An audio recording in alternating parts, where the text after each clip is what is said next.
வேற ஒருவருடைய ஆவி, அந்த ஆவி எல்லாத்தையும் உருவாக்கினவருடைய ஆவி, அந்த ஆவி எனக்குள்ள வந்தா என் சுயத்திற்காக நான் அதை கீழ்ப்படுத்த மாட்டேன், அதோட சித்தத்திற்காக வாழ என்ன ஒப்பு கொடுப்பேன்.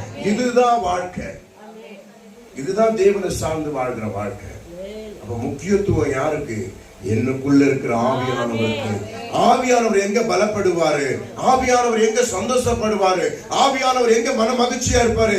நீ புடவை எடுக்க ஓடுறதுலயும், குடும்பத்துல சார்ந்து இருக்கிறதுலயும், நீ கல்யாணத்துக்கு போறதுலயும், இதுலதான் உனக்கு சந்தோஷப்படுத்துவார் ஆண்டவரு. அது மாம்சத்துடைய சந்தோஷம். நீ கூடுகையில உக்காஞ்சி, தனி ஜெபத்துல உக்காஞ்சி தேவனை துதிக்கும் போது, தேவனை அந்நிய பாஷையில பேசும் போது, அப்பதான் அவர் பலப்படுவார், சந்தோஷப்படுவார், ஐக்கியப்படுவார். யாரோட ஐக்கியப்படுவாரு? நீ ஓடுறப்ப அவங்களோட ஐக்கியப்பட மாட்டாரு, பிதாவோட ஐக்கியப்படுவாரு. ஏன் பிதாவோட ஐக்கியப்படணும்? உனக்கு உண்டானதை பெற்று கொடுக்கும். அவர் நன்மை செய்கிறவராகவே இருக்கிறார். அவர் என்ன பண்றாரா? நன்மை செய்கிறவராகவே இருக்கிறார். அவர் சுயநலமாய் வந்து நமக்குள்ள வந்து உட்கார்ல, உனக்குரிய நன்மைகளை பெற்று தர வேண்டும் என்பதற்காக வந்திருக்கிறார். அல்லேலூயா.